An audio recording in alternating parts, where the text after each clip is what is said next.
Earlier this morning, a single post appeared on the Israel Defense Forces official Telegram channel, a message so brief yet so profound that it effectively ended a decade-long global debate. Every Air Force commander, every defense contractor, and every adversary military strategist who has spent the last 10 years wondering if the F-35 could actually hold its own in a high-stakes dogfight stopped in their tracks the moment that notification hit their screens. The post was clinical and historic. An Israeli Air Force F-35I Adir had shot down an Iranian Yak-130 fighter jet over the skies of Tehran. This wasn't just another skirmish in the ongoing regional firestorm.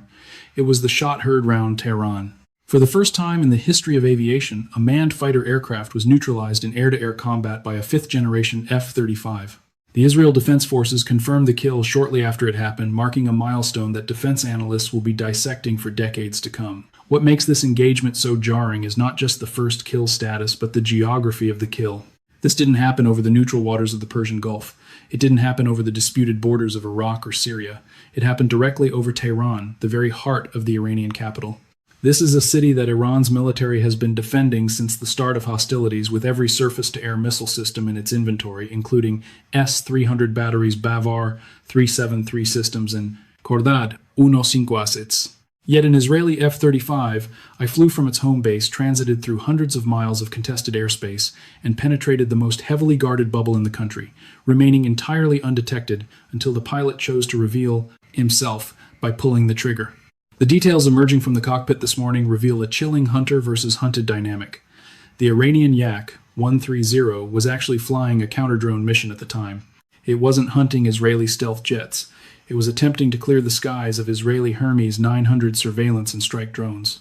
These slow, propeller-driven systems have been orbiting Iranian cities for days, providing the IDF with real-time targeting intelligence. The Iranian pilot was doing exactly what he was trained to do, defending his capital's airspace against an aerial intrusion he could actually see. While the Yak-130 was focused on the drones, the F-35I was stalking it from the shadows. According to early aviation reports, the Iranian pilot almost certainly never knew the F-35 was even in the area until the missile impacted. The Adir, which translates to the Mighty One, is Israel's customized version of the F-35, and its sensor fusion capabilities proved decisive this morning. The Israeli pilot enjoyed a unified 360-degree picture of the entire battlefield via his helmet-mounted display detecting the Yak-130 long before it was even a blip on any Iranian radar. Perhaps the most significant operational detail, one that defense analysts are still struggling to process, is how the jet got there. Reports indicate that Israel has equipped these F-35Is with specialized stealthy external fuel tanks. This allows the Adir to reach Tehran and return to Israel without the need for vulnerable aerial refueling tankers. By removing the need for tankers, Israel has effectively bypassed the need for permission from Gulf countries and eliminated the visible logistical signature that usually accompanies long-range strikes. The first aerial dogfight kill in the F-35's history happened over an adversary's capital without a single tanker aircraft involved and under the nose of a supposedly impenetrable air defense network. This morning's event has fundamentally changed the strategic geometry of the Middle East. It has proven that the F-35 is not just a stealthy observer but a lethal predator capable of projecting power deep into the heart of a hostile nation with impunity. As the smoke clears over the Tehran skyline, the world is beginning to realize that the old rules of air warfare have been officially rewritten. The tactical success of the shootdown over Tehran this morning is only half of the story. While the world's media is focused on the smoke trail of the falling Yak, 130 military analysts in Washington and Tel Aviv are fixated on a far more revolutionary detail: how the F-35I got there in the first place. For years, the prevailing consensus among defense experts was that an Israeli airstrike on the Iranian heartland was a logistical nightmare that bordered on the impossible without massive U.S. support. That consensus was shattered this morning by the reveal of a specialized game-changing technology that has fundamentally altered the strategic geometry of the Middle East. Historically, the combat radius of an F-35, while impressive for its class, was insufficient for a round-trip mission from Israeli air bases to Tehran. To bridge that 1,000-mile gap, it was assumed that Israeli jets would require a tanker bridge, a fleet of massive, slow-moving aerial refueling aircraft like the Boeing KC-46 Pegasus. Tankers, however, are the Achilles heel of any stealth operation. They are massive radar targets that must fly in predictable patterns, and they generally require the diplomatic permission of Gulf nations such as Jordan, Saudi Arabia, or Iraq to operate within their sovereign airspace. This morning's mission proved that those assumptions are now obsolete. Reports emerging from the IDF indicate that the F-35I Adir jets used in the operation were equipped with specialized, stealthy external fuel tanks. Unlike traditional drop tanks, which ruin a jet's stealth profile by reflecting radar waves, these Israeli-designed systems are engineered with advanced composites and low observable shaping to maintain the aircraft's stealth characteristics. This is the operational detail that no defense analyst has yet fully processed, because it removes the tanker requirement from the equation entirely. By eliminating the need for aerial refueling, Israel has achieved a level of operational autonomy that was previously unthinkable.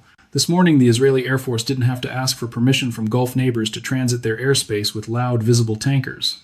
They didn't have to worry about a tanker being intercepted or tracked by Iranian long-range radar. The F-35Is were able to slip through the cracks of regional airspace with virtually no logistical signature.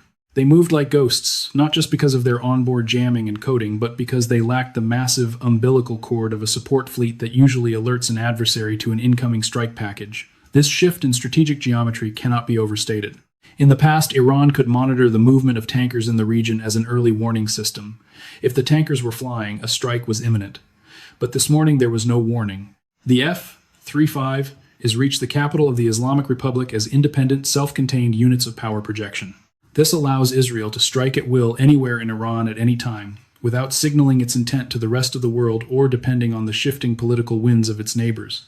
Furthermore, the use of these stealthy tanks suggests a leap in materials science that even the United States' own F-35 program has yet to fully deploy. If Israel can carry significant extra fuel while maintaining a radar cross-section RCS low enough to bypass S-300 and Bavar 373 batteries, the entire concept of contested airspace has changed. The Adir is no longer just a short-range interceptor or a tactical bomber.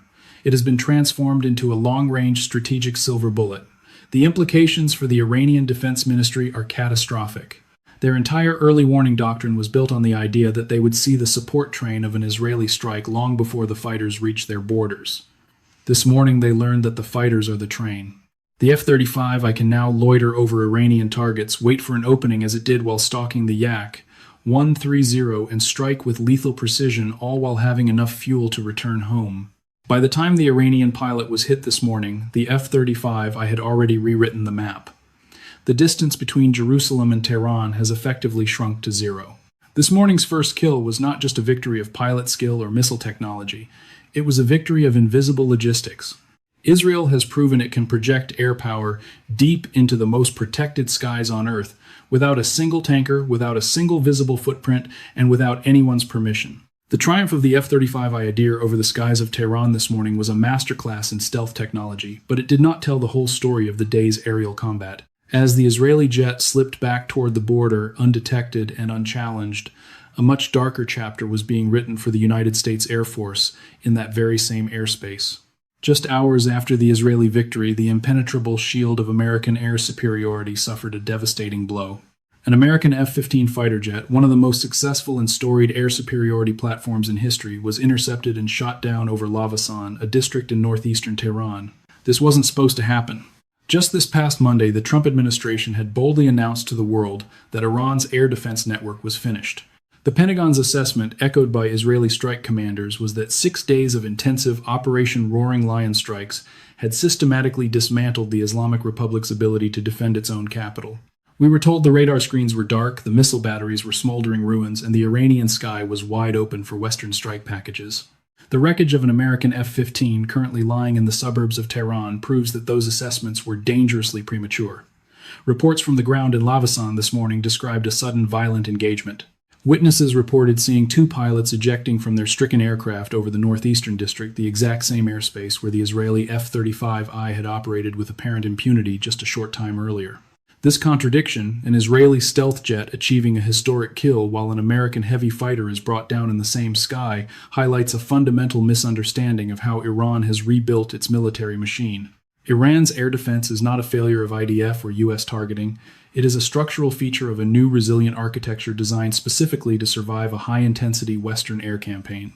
Following the bruising 1-2 day war in June 2025, Iranian military commanders realized a painful truth.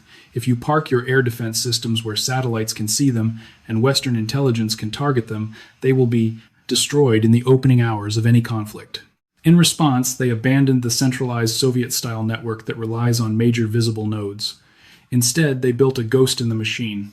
Today's shootdown of the F-15 was likely the work of what analysts call a distributed, geographically dispersed collection of smaller systems. These are mobile launchers: Bavar 3, 7, 3, Khordad 1, 5, and even older, highly modified systems concealed in civilian infrastructure, underground tunnels, or camouflaged within the rugged terrain surrounding Tehran. These batteries stay cold with their radars turned off and their positions hidden, making them invisible to the sea-edge suppression of enemy air defenses missions that have been scouring the country for 6 days. They wait, they do not fire at every target. They do not reveal themselves to the high-flying stealth predators like the F-35 that they know they cannot track. Instead, they wait for the engagement envelope to be perfect, waiting for a non-stealthy fourth-generation workhorse like the F-15 to fly low enough or close enough. When the moment is right, they blink on fire and move before a retaliatory strike can be launched. This morning, the F-15 was likely flying a mission to exploit the degraded airspace, perhaps providing close air support or conducting low-level reconnaissance based on the belief that the coast was clear. The Iranian defenders surviving in their concealed pockets chose that moment to prove the Pentagon wrong. They proved that, while you can destroy an installation, it is much harder to destroy a capability that is designed to be invisible until the moment of impact. The strategic irony of this morning is staggering. In the same 2-4-hour window, we witnessed the first ever F-35 aerial kill against a manned fighter and Iran's first confirmed shootdown of an American fixed-wing aircraft in this war. Both occurred over the capital of a country that was supposed to have no functioning air defense left. This creates a terrifying dilemma for every pilot currently loitering over Iranian territory. If the system is finished, why is an F-15 down? The answer is that Iran has mastered the art of asymmetric air defense. They have accepted that they cannot control the skies, so they have settled for making them lethal. They have created a guerrilla war in the air, one where the enemy isn't a massive radar installation on a hill, but a single mobile launcher hidden in a garage in Lavasan that can end a multi-million-dollar jet and capture American pilots. As the IDF releases footage of dozens of destroyed Iranian systems to bolster the narrative of aerial superiority, the smoke rising from the F-15 wreckage tells a different story. It suggests that the war for the skies over Iran is far from over. It is a war against a ghost, a distributed, resilient enemy that has learned to survive the initial hammer blow and strike back when the world is least expecting it. This morning, Iran didn't just shoot down a plane. They shot down the narrative of a quick and easy victory. While the tactical drama of F-35S and F-15S played out in the stratosphere this morning, a much more grounded and arguably more catastrophic failure was unfolding in the corridors of power.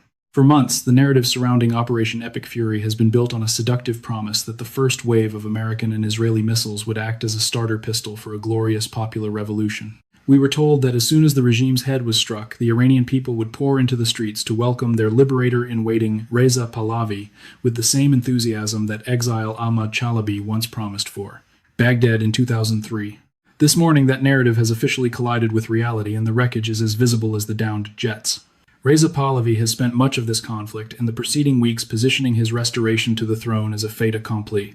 He has spoken boldly of his first 100 days in office, painting a picture of a seamless transition where the Islamic Republic simply evaporates on contact with Western military might. But as the smoke hangs over Tehran this morning, the Pahlavi project is looking less like an organic national movement and more like a high-budget, foreign-funded simulation.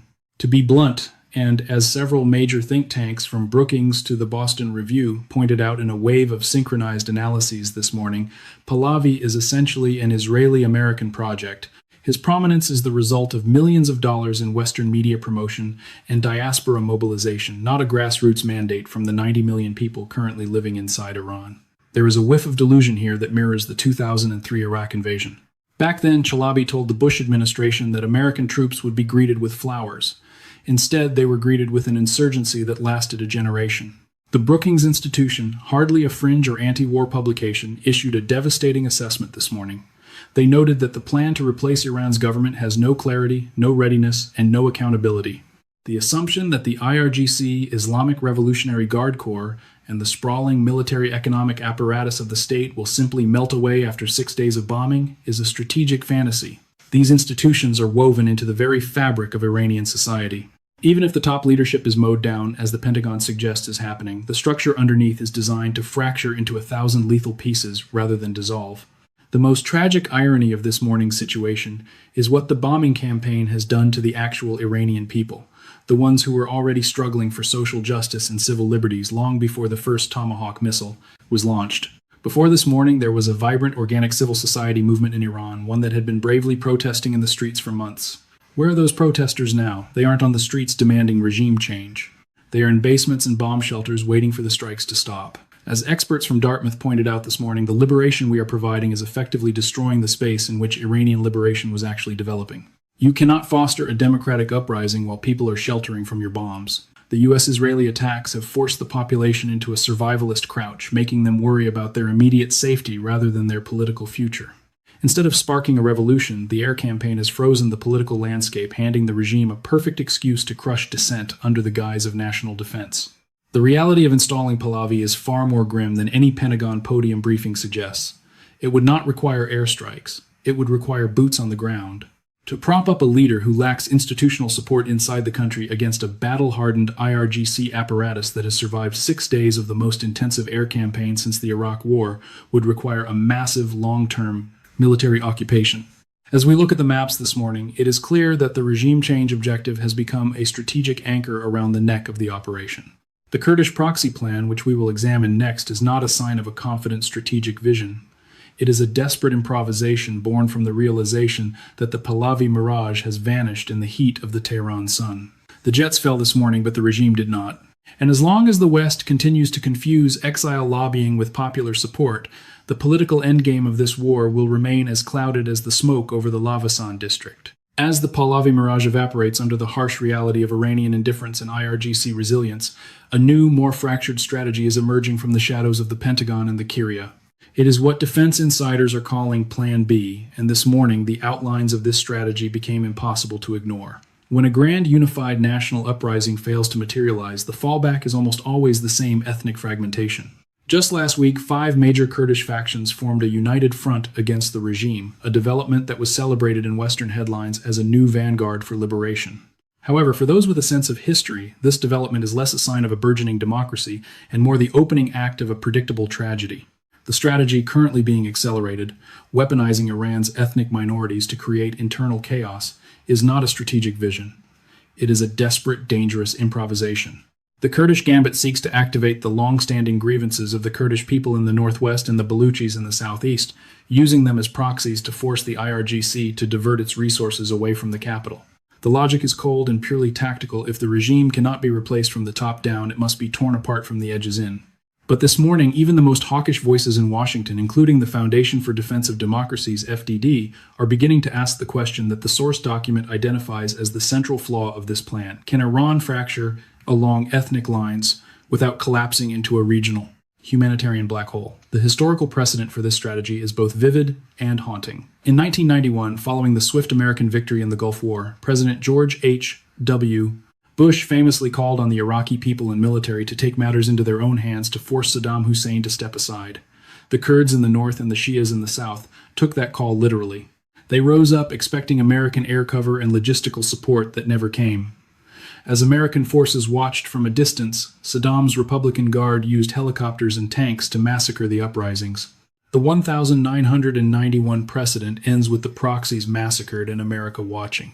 Brookings Institution analysis. The Brookings Institution issued a stern warning this morning. Activating Kurdish insurgencies inside Iran does not require America to commit ground troops, which makes it attractive to planners in Washington. It is low cost in terms of American lives, but it carries a staggering cost for the people on the ground. Creating chaos internally does not guarantee that these insurgencies can survive the IRGC's response. If the IRGC intensifies its internal crackdown, which it almost certainly will, and the United States does not intervene with boots on the ground, we will have created a humanitarian catastrophe that will radicalize the Iranian population against Western power for the next 50 years. Furthermore, the Kurdish factions, along with dissident Islamists and communists who make up the opposition, are hardly natural allies of the United States. They are united only by their hatred of the current regime.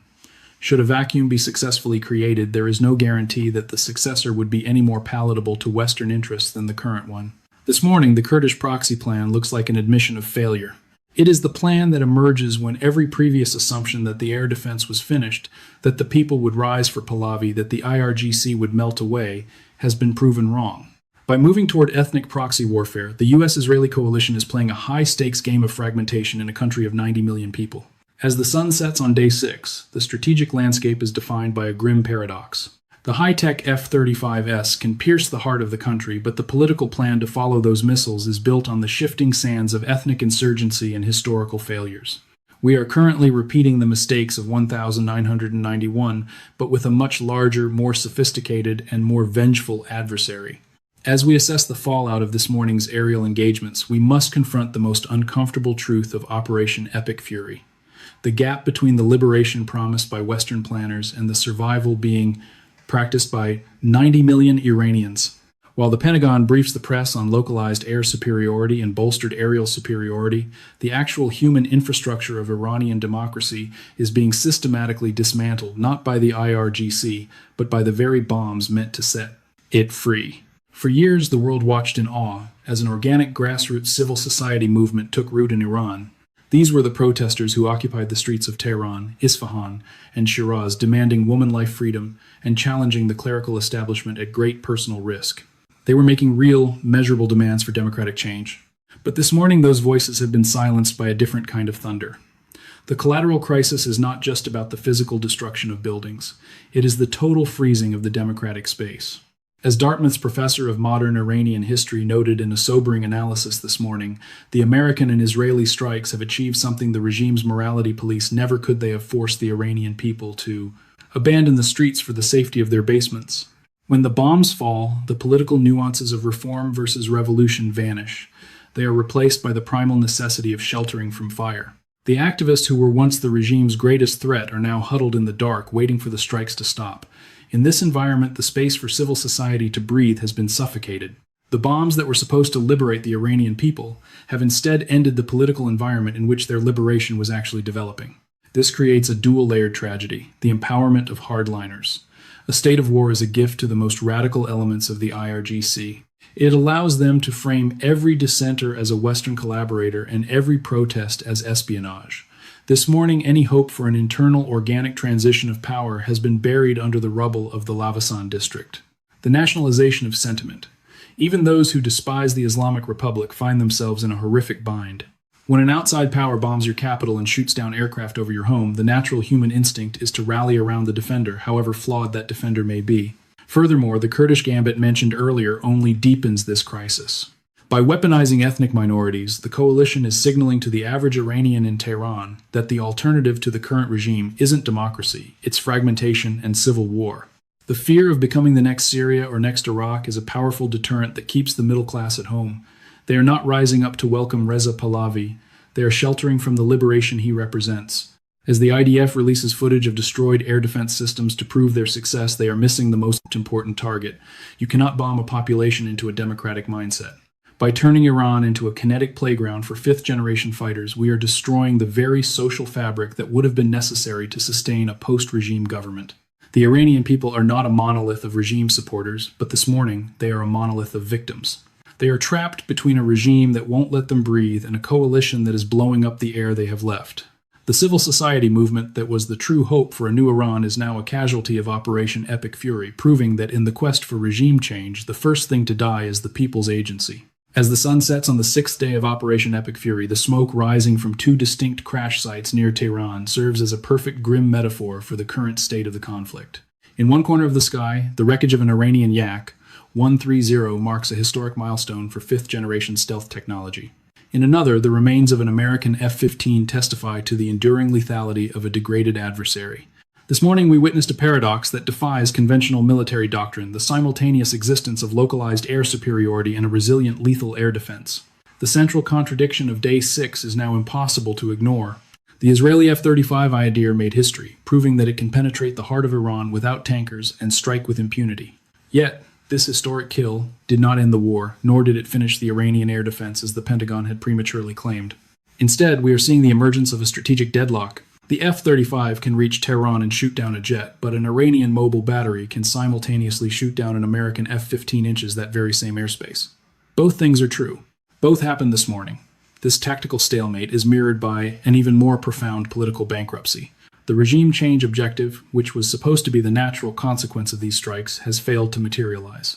We are forced to confront the reality that Reza Pahlavi remains an Israeli-American project, a political figure whose prominence exists in Washington, ballrooms and diaspora, social media feeds, but not in the basements and bomb shelters of Tehran.